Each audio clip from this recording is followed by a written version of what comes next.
Hello. Welcome to the next beach report.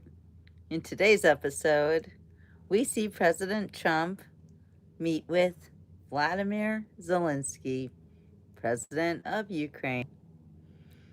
So, that of course is already happening, and they are live right now. And we're a little bit later because we want to get the whole thing in. So, what do you think? There's nobody watching, but I'm going to turn the camera over to President Trump. We've got President Trump, Marco Rubio, and Vice President J.D. Vance. Yay! Hi, Jasmine. Hi, how you doing, my friend? All right, well, Jasmine, you're going to get to learn a little bit about American politics and listen to President Trump, who is live right now. So let's get started. What do you think? Turn the camera around. Hold on. He walked in and we put on his music. Huh? Hold on. Great guy. He's coming December 5th to perform at the White House for some of the people. If the cabinet members are good, if they're doing a good job, we'll let them come along with some others, right? We're going to have a good time. December 5th. Well, thank you very much, everybody. It's an honor to be with a very strong leader, a man who has been through a lot, and a man who I've gotten to know very well, and we've gotten along really very well. And we had a big call yesterday, as you know, with President Putin, and we'll be talking about it. President Zelenskyy of Ukraine has endured a lot. I mean, he really has. He's endured a lot, and we've endured it with him.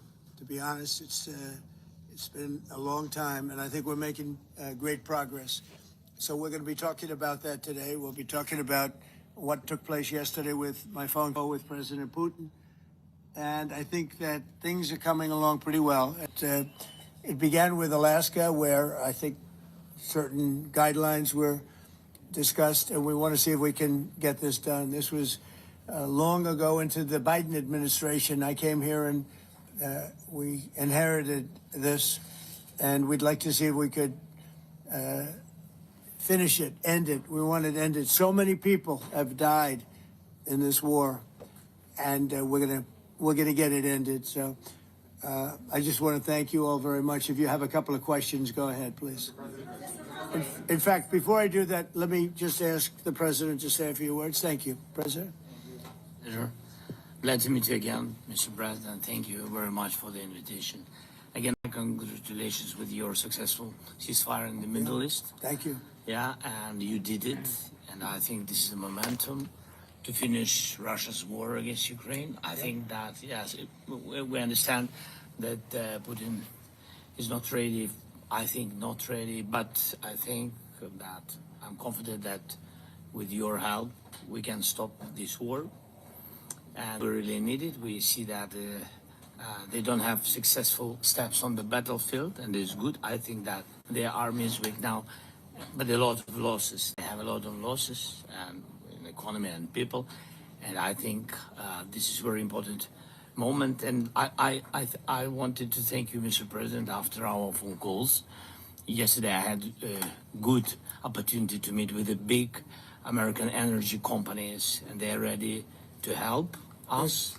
Yes, after all these attacks on our infrastructure, Russian attacks, and etc. And I had also meetings, thanks to your team. We had meetings with a good military companies. We spoke about air defense, and I want to share it after with details where we are. Thank you. Thank you so much. Thank you very much. Very good. And I think it looks beautiful in his jacket. Yeah. It's beautiful. I hope people notice. It's actually very stylish. I like it. President Trump. Yeah, please, go ahead. Under the Biden administration, the White House was fearing of a possible escalation. They were not allowing the Ukrainians to strike into Russia, fearing of this escalation. Yeah. Would your administration allow Ukrainians to strike deep into Russia? We're going to be talking about that. That's something we'll be talking about. You're right. It's an escalation, but we'll be talking about that. Mr. President Zelenskyy joined you in Hungary to meet President Putin. Because it's a leader that we like. We like Viktor Orban. He likes him. I like him. It's a country that's a safe country. done a very good job. He's been a very good leader in the sense of running his country. He doesn't have a lot of the problems that other countries have. And so we've decided that we'll be going to be with Viktor Orban, and he will, I think he'll be a very good host. President Trump, President Trump, President Trump, right here. It's in President Trump. Hungary, yeah. Zelenskyy We're doing Hungary, yeah. with Putin. Is it a trilateral meeting, or is it just you and Putin? To be determined, but I would say most likely it's going to be a double meeting. It'll be a double meeting, but we will have the president, Zelenskyy, in touch. There's a lot of bad blood with the two presidents, and I'm not speaking out of turn when I say it. It's a very difficult situation. You know, we just settled the war, and after thousands of years, I guess. People say anywhere from 500 to 3,000 years, and I was in rooms, as you saw, because you were with me, a lot of you were with me last week, with leaders that didn't like each other, but they were able to get along. These two leaders do not like each other, and we want to make it comfortable for everybody. So one way or the other, we'll be involved in threes, but it may be separated. President Trump, Mr. President. President Trump. Doesn't agree to peace in Hungary. Was he what? Where are you from? From Ukraine. He actually had a Okay, good. conversation with me Good, yeah. today. What if President Putin doesn't agree to peace in Hungary? What do you do then? Do you have? Well, let's see what steps happens. for I that? mean, you know, what if? I think he will. I think that President Putin wants to end the war, or I wouldn't be talking this way. I think he wants to end the war. I spoke to him yesterday for 2.5 hours. We went through a lot of details. He wants to get it ended.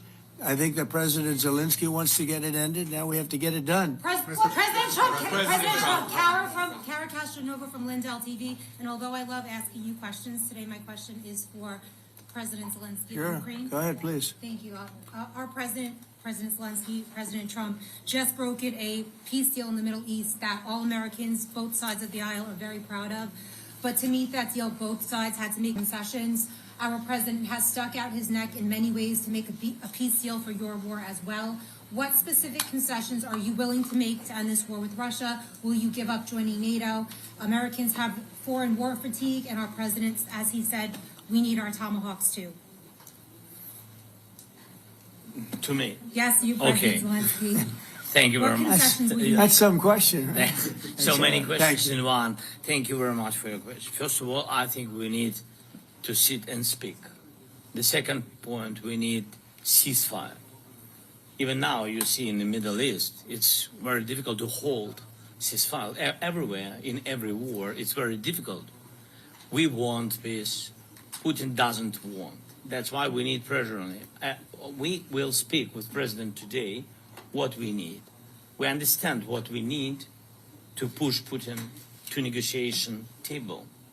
And as I said previously, so we are ready to speak in any kind of format, bilateral, trilateral, doesn't matter. Matter just peace. This is important.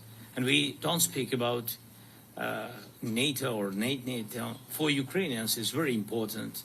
Of course, it's our decision, decisions of allies to decide where we are.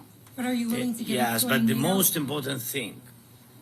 important thing for people in Ukraine, which are under each day's attacks, to have really strong security guarantees. NATO is the best, but weapon is very important. Allies on our side is very important. And between us, for us, bilateral security guarantees between me and President Trump is very important. I don't know, we didn't speak with details about it, but this is the most important document because United States is very strong. Sir, President Trump, Peter? President Trump, you are the middleman right now, hoping to end this conflict. Who is doing a better job negotiating, President Zelenskyy or President Putin? I think they're both doing a great job in that sense. We have to get it done. We've got to take some of the hatred of each other. You know, they don't like each other. I say that in front of President Zelenskyy, but I say it in front of President Putin too. They have tremendous bad blood. It's really is what is holding up, I think, a settlement. I think we're going to get it done. and we have to make it long-lasting. As I said, in the Middle East, everlasting, right? Everlasting. And the Middle East is a much more complicated situation. You know, we had 59 countries involved, and every one of them agreed. And it's, you know, it's sort of amazing. Most people didn't think that was doable.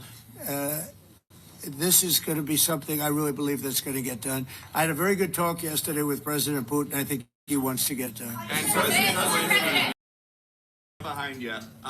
When we were in Israel with President Trump earlier in the week, we heard a lot about the difference in diplomacy between President Trump and President Joe Biden before him. What do you see as the biggest difference in diplomacy between President Trump and President Biden? President Trump has a big chance now to finish this war. President Biden now is not the president, so he doesn't have a chance to finish this war. And President Trump is really showed for the world that he can manage ceasefire in Middle East, and that's why I hope that he will do this, and we will also have such big success. For Ukraine, it's a big chance, and I hope that President Trump can manage it. I would say the biggest difference is one is extremely competent and the other one is grossly incompetent. Mr. President. Sir, a few weeks ago in New York, when you two met, you said that you think Ukraine could ultimately take back all the territory that it's lost so far. Do you still think that's the case, or do you think there'll have to be some sort of You swap never of know. Look, territories? you know, war is very interesting. You never know, do you? You just never know. With war and peace, but you never know. Are you ready? President Trump, Please. Russia calls Tomahawk supply to Ukraine as an escalation, yet it continues using similar cruise missiles like Caliber and Yeah. even... Who are you with? Who are you with? You Ukraine? Yeah. But Russia continue even using the cruise missiles and also nuclear-capable ballistic missiles in Ukraine since 2022. So do you consider providing Ukraine with the Tomahawk or similar missiles as an opportunity to equalize the possibilities of Ukraine and Russia and push Moscow to the negotiation Yeah. table? Sure. We're going to talk about that. That's why we're here. Okay? Fair question. Exactly as he told you to say it. But we're going to be talking about it. Okay? Yeah, please. President, message to India and Hungary who is still refusing. You said India and Hungary? That's an interesting. And Hungary India and Hungary. It's an interesting combination. Huh? refuse to stop buying Russian oil. Well, India is not going to be buying Russian oil anymore. And Hungary is sort of stuck because they have one pipeline that's been there for years and years and years, and they're inland. They don't have sea. They don't have sea. And I spoke with the very great leader of Hungary, and they are, you know, it's very hard for them to get oil. I understand it. Hungary's in a very interesting position because they can't have ports. You know, they're surrounded by land. So we'll see what happens there. But India will not be buying oil from Russia. And, they've already de-escalated and they've more or less stopped. They're pulling back. They bought about 38% of the oil, and they won't be doing it anymore. Melania Trump has been helping you in achieving peace in Ukraine. Who has? First Lady Melania Trump Yeah. has been helping in returning abducted Ukrainian children from Russian captivity. President Zelensky, do you appreciate those efforts? How do you assess them? And did you ask her to step in to help you? No, she wanted to do it. She just felt very strongly about the children. And she's done a really good job, I think, in bringing it to the fore. You know, we have a lot of children involved. Now, it's some people say it's 20,000 and some people say it's 300. There's a big difference between that, so nobody really knows. But she felt very strongly about the children. She thinks about the children all the time. President Trump, if you okay Tomahawks to Ukraine, what's going to happen if the United States is in a conflict and we need the Tomahawks? Do we Well, have enough? that's a problem. We need Tomahawks, and we need a lot of other things that we've been sending over the last 4 years to Ukraine. We've been, you know, we gave them a lot. Now we have a different situation. We send it to the European Union. They pay for it, plenty of money.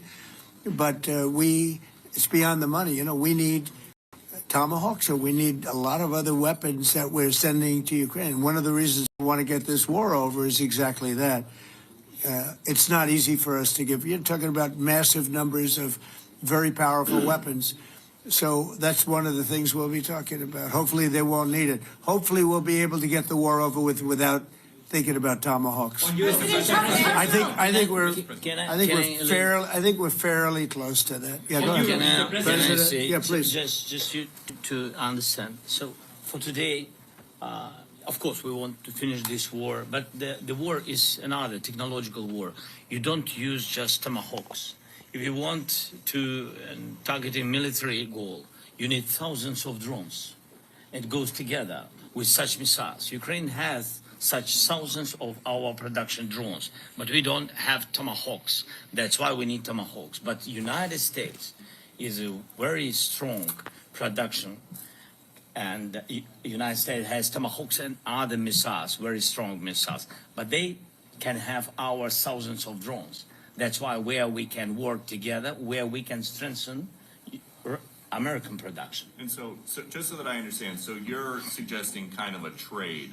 If President Trump okays Tomahawk missiles to help you launch, yes, it's about Russia, military goals. It's only about military goals. Right, but then you would authorize some kind of an exchange where yes, of course. US Yes, we have proposition. We have brief proposition with our drones. President Trump, I don't mean to be brokering an arms deal here, but is that something that you would be interested in, Ukrainian drones? We are, yeah, we would. We have a lot of drones right now. We build our own drones, but we also buy drones from others, and they make a very good drone. I mean, drone warfare has really come to the fore over the last couple of years because of this war.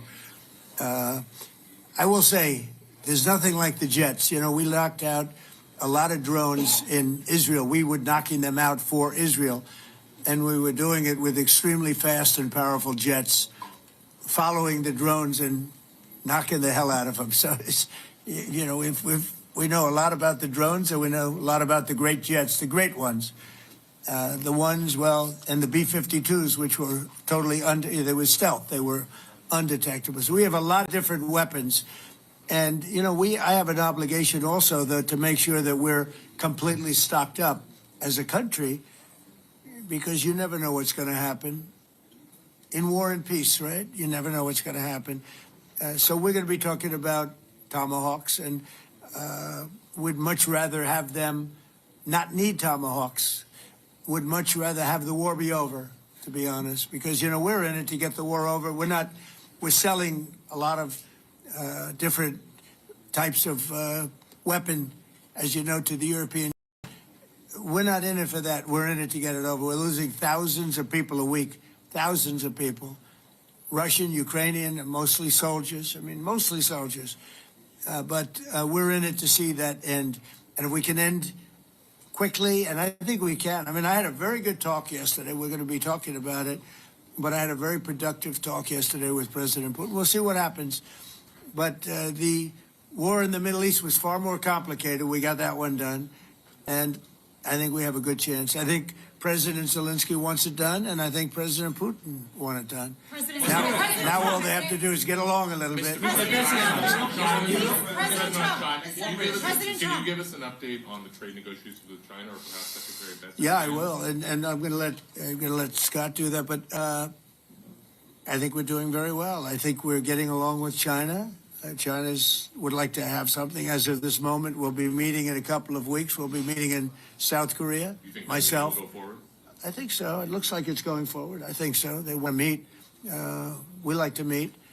I have a very good relationship with President Xi, and we're going to see what happens. But, for years we were taken advantage of by China very badly. We were losing hundreds of billions of dollars a year to China. We really built their military, if you think about it. The kind of money that presidents allowed to be lost to China was just insane. And then when I came into office, as you know, I put very severe tariffs. So we took in hundreds of billions of dollars in my first term from China. Biden let that go because it was so much. He let it continue, but he gave all sorts of exceptions. And by the time you looked at it, Scott, I would say there wasn't it wasn't the same thing. He would give an exception for anything. If you got up and went out to dinner, he'd give you an exception. So it wasn't the same thing. But I put on very serious tariffs. So we took in hundreds of billions of dollars, and then I left office. The election was rigged. I left office, and that was the story. Now I come back, and we are in a very strong position because of tariffs. We're in a very powerful position because of the fact that we have tariffs. If we didn't have tariffs, we would be in a very weak position. We would be in a weakened state. But with tariffs, we've made hundreds of billions of dollars, not only from China, but from others. And China wants to talk, and we like talking to China. So we have a very good relationship, and we're going to be meeting in South Korea in a couple of weeks. And I just got back from a long trip. I'm going on another long trip. Scott, you want to say a few words on that, please? Yes, sir. So the entire relationship stems from the great respect that the two leaders have for each other. China did a substantial, unprovoked escalation last week. We were unable to get in touch with them. Since then, it's been IMF World Bank Week. They have had working level people here who there have been meetings. The vice premier, who is my counterpart, and I will be speaking this evening at around 8:30, 9 o'clock.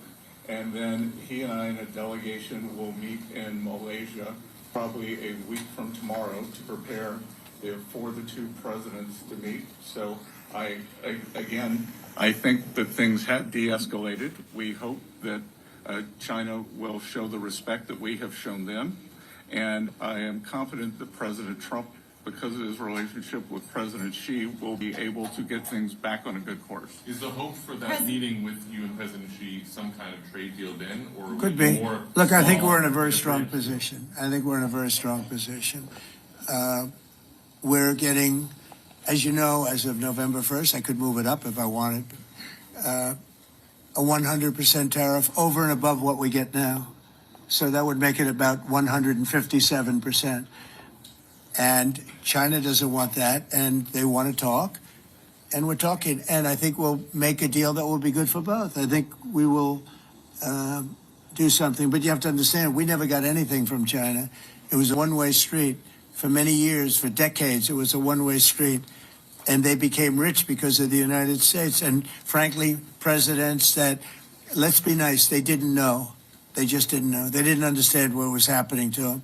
But I understood it. I understood it long before I ran for politics. I used to watch in amazement at how stupid our country was, how stupid they were. And we're not stupid anymore. And that includes with the European Union, that includes with Japan and South Korea. All we want to do is be treated fairly. But the fairly is hundreds of billions and even trillions of dollars coming into the United States. And it's our national security is secure because of tariffs. If we didn't have tariffs, we would have no national security. So it's very important. Will you seek China's help in ending the war in Ukraine? Do you need them to put pressure on Russia? I'll be discussing that, but I'd love to see it ended before that. I think we have a chance of ending the war quickly if flexibility is shown on behalf. And again, we're not losing people. The United States is not. We're not losing people. We're not spending money. We're getting paid for the, ammunition and missiles and everything else that we're sending to the European Union, but to NATO. But it's very similar. If you look at the countries, it's very similar. And we just made a very fair trade deal with the European Union, and what we wanted, and we made a very good deal with NATO too. They pay for all of this. That's not what we're in this for. We're in it to save thousands of lives every week. Thousands and thousands of lives. That's why we're in it. And I think we have a very good chance of bringing this war to a conclusion. President, President, and your cabinet has done honestly an excellent job. I think that a lot of people could agree to that. Thank you. I'm speaking as someone who lost my father in a war, so I know the human cost.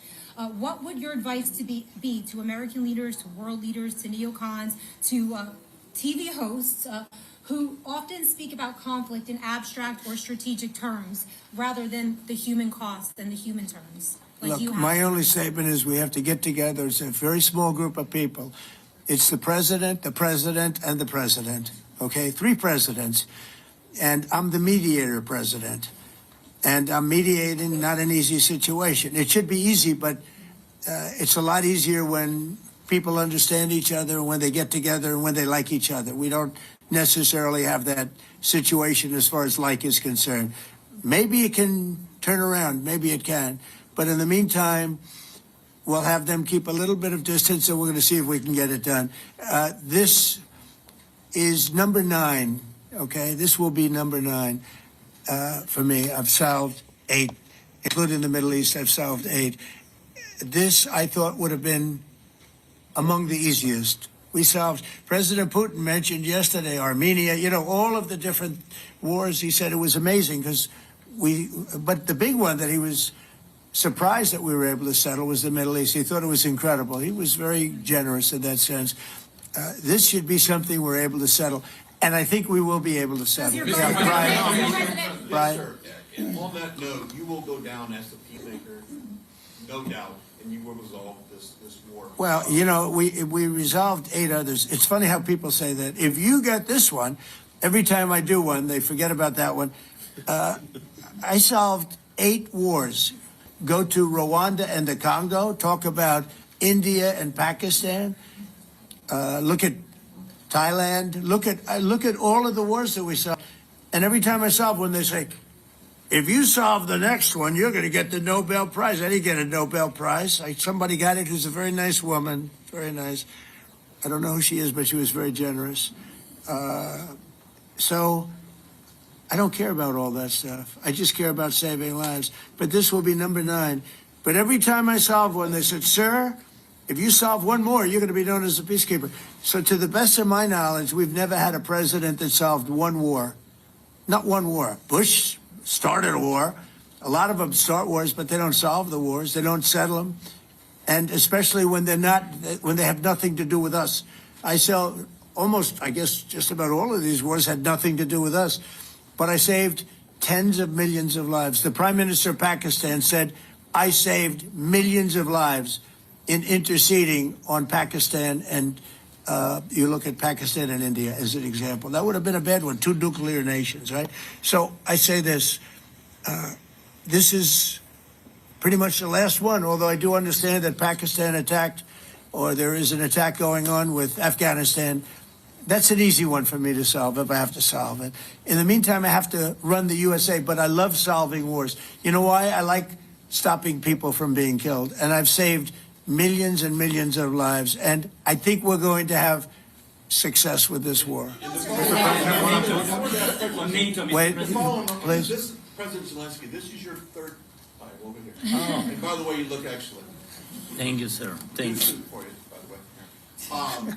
This is your 3rd time here.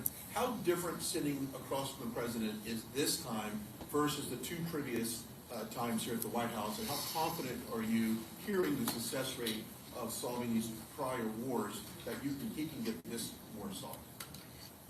First of all, about suit. The same suit because the same president. It's very simple. The next president will have another suit. Yes, about our relations with President Trump, I think we have important dialogues, and I think we begin to understand each other. Yes, and I know that President is briefed well about situation in the battlefield, and he knows a lot what's going on the battlefield in Ukraine, and I think it really helps when you know a lot of things, a lot of details about one or another war. It helps a lot. But we are still in war. And I hope Mr. President, we can manage. You have I been think saying it's that there are some important. countries that are not meeting their commitment. You pointed out Spain. They said that it's impossible. No, Spain has not come through. No, Spain has not been loyal to NATO. Spain has been, they're the only one. Everyone went up to, as you know, I mean, you were at 2% and they all went up to 5%, but Spain disagreed with that. I think Spain should be reprimanded for that. I think it's very bad that they did that, but that's up to them. That's up to NATO and Spain. They cannot be expelled from NATO. Can they or not? They cannot, according to the treaty, but they also claim that they are protected by the European Union umbrella for trade. Well, the other people, many of the other countries are in the European Union too. They're not complaining, right? President, I tell you that Putin is serious. That's of interest. Mr. President. They're protected by Yeah, please go ahead. Thank you, Mr. President. Do you think you can carry the momentum from the Middle East deal over to this deal? And if I do. So, how does that move the needle? Yeah, I do. I think we carry a lot of momentum, a lot of credibility. Getting Middle East done was very important. Nobody thought it could be done. That was one nobody thought could be done, and we got it done. And a lot of that was the big hit that we put on Iran with respect to the nuclear. They took that was an unbelievable military maneuver, the B-2s, and many other planes involved, by the way, but the B-2s. Yeah, I think nobody expected that to happen. And, you know, we had 59 countries involved, and these were countries very diverse. You had Arab, Muslim, Jewish, you had every country, Christian, you had every country, many countries involved, and we got that done. And we got it done pretty swiftly after we set the table properly. We had to set the table properly.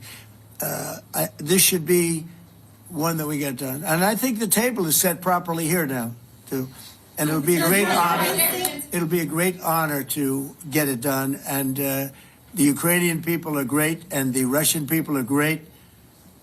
And obviously they have much in common, as we understand. They have a lot in common. So it'll be a great honor to get it done.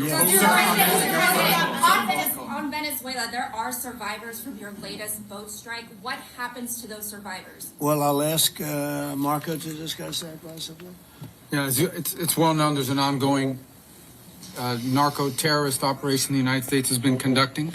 As far as details of any recent strikes, we're not prepared here to announce all those details, but you'll get that information here very shortly. And how are there survivors when these are meant to be lethal attacks? Yeah, again, I mean, we're undertaking these operations against narco-terrorists. That's what these are. These are terrorists. Let's be clear. And but as far as the details of any recent operations, when we are prepared to announce those, we will, as the president has consistently done. So you may get something on that later today. Let me ask you, that was in a submarine, right?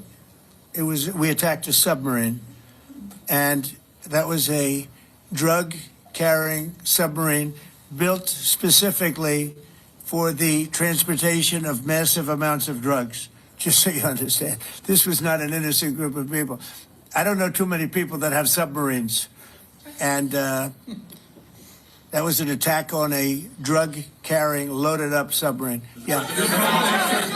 On Putin, is it your belief, as Mr. Zelensky said yesterday, that the threat of tomahawks and costs, as Secretary Hexon put it, is that bringing him to the table, the fact that it's kind of a carrot and stick? I don't know what's bringing him to I think he wants to make a deal, that's all. I can't tell you what's bringing him. Sure, that's the threat of that is good, but the threat of that is always there.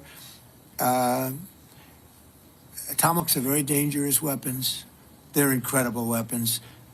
If you like warfare, it's one of the most accurate. You know, we hit 30 Tomahawks in Iran after the B-2s did their damage. We sort of gave it a little capper with 30 Tomahawks from a submarine, quite far away, actually. But they're an amazing weapon. They're a very powerful weapon, but they're a very dangerous weapon. And it could mean big, escalation. It could mean a lot of bad things can happen.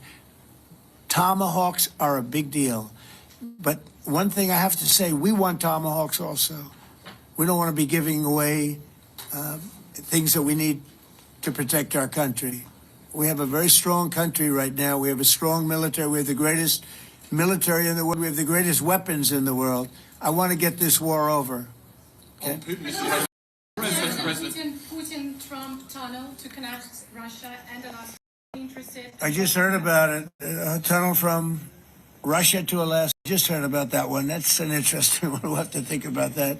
I hadn't heard that. We just did a nice road in Alaska that's going to get us to a lot of minerals, and we have a piece of it, a good piece of the ownership because of the fact we made it possible. But this came up yesterday, a tunnel from Russia to Alaska. That's an interesting. What do you think of that, Mr. President? Do you have any ideas? How do you like that idea?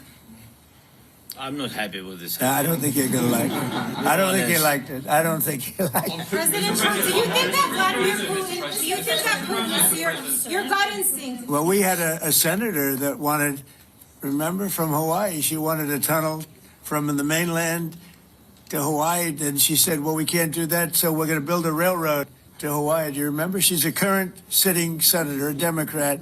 She wants a railroad to go to Hawaii, right? You know who that is, right? She's another. She's another beauty. President Trump, your gut instinct. Yeah, please. On your meeting with Putin, aren't you concerned that maybe the Russian president is trying to buy himself more time? Yeah, I am, but you know, I've been played all my life by the best of them, and I came out really well. So it's possible, yeah, a little time. Is your gut It's all right. But I think that I'm pretty good at this stuff. I think that he wants to make a deal. I made 8 of them. I'm going to make a 9th. I think he wants to make a deal. Do you consider Russia to be a paper tiger? Do you think, judging by the state of its economy, Well, I think that he should have won the war in a week. Yeah, I do think.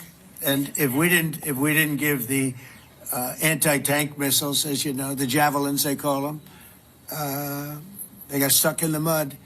They would have been in Kiev very quickly. They were heading to Kiev. So, you know, in war, you have a lot of luck, too. You know, weather has won war, and the cold and the heat and all things take place in war. But that was a very interesting moment when the tanks started rolling and some brilliant general said, let's go through the mud instead of going down the highway, right? So they got a little bit lucky. But you know where they really got lucky? I gave javelins. That wasn't given by Barack Hussein Obama. He gave them sheets. You know, there's a statement. Obama gave them sheets, and I gave them the javelins. And the javelins are a devastating weapon. And that wasn't given by Obama. That was given by Trump, because at the time it was Obama. That was given by me. So it was like one of those things. And you had hundreds of them. They're a devastating weapon. We have a lot of devastating weapons. I'd rather not use them. But that was a big moment. You know, when the tanks got stuck, they got stuck. And call it luck or call it talent. I'm not sure what you'd call it, but it was a big moment in time. Do you think Democrats will give you credit? Do you think Democrats will give you credit when you finally end this war, like they did with the war in the Middle East? And I think right now the Democrats are really damaged, mentally damaged.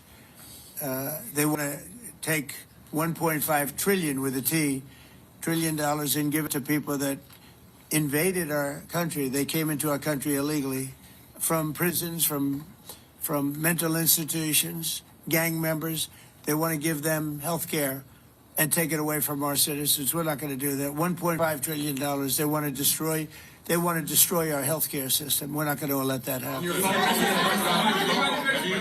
you authorized CIA operations in Venezuela as part of? Well, I wouldn't say that, but some interesting things are happening around the world. I'll say that. Mr. President, it has been reported that Maduro offered everything in his country, all the natural resources. He recorded a message to you in English recently, offering mediation.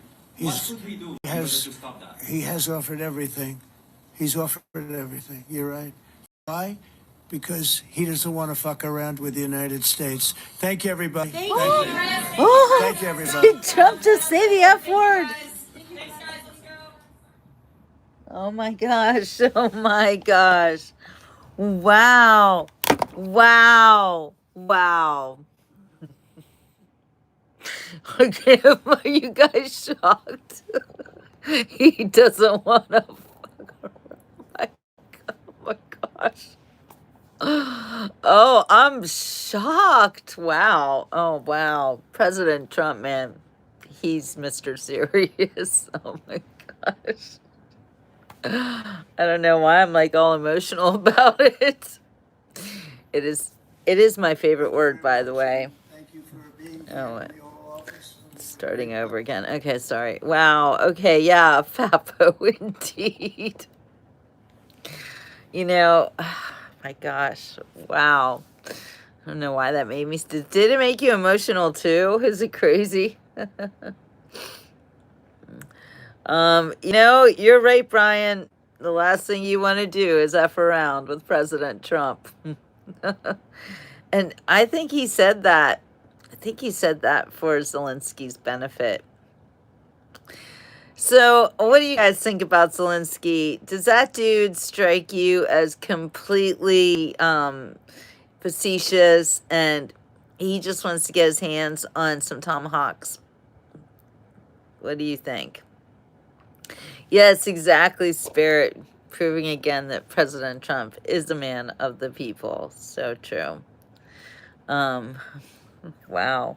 Yeah, so that Zelensky, what a wormy. Wormy's a really good word for it, Brian. Oh my goodness. Yes, exactly. Two-stroke. He is also a lowlife. I can't stand him. But President Trump's got him by the short hairs, if you know what I mean. Anyway, another very interesting White House event, as they all are. Can't get enough of this stuff, right? Buy a suit. It's pretty funny. It's almost as funny as President Trump shaking Macron's hand and not letting him go. That's pretty funny too. All right, you guys. Yeah, billions given and he goes and buys mansions. Exactly, Spirit. Exactly. All right, you guys. Well, back to work for me. Thank you for joining me on this episode of the Beach Report with President Trump and Vladimir Zelensky, the former actor, by the way, who was so talented that he could play a piano with his wah, wah. Oh my gosh. Kimberly, the money laundering has to come out, and it has to come out soon. But stay tuned because we're going to watch it all come out on the Beach Report, where you see actual news taking place, or you see the beach. All right, guys. Ciao for now. We will see you on the next Beach Report. Yeah, drag dancer, Kimberly. You guys are the funniest. All right, see you guys. Bye.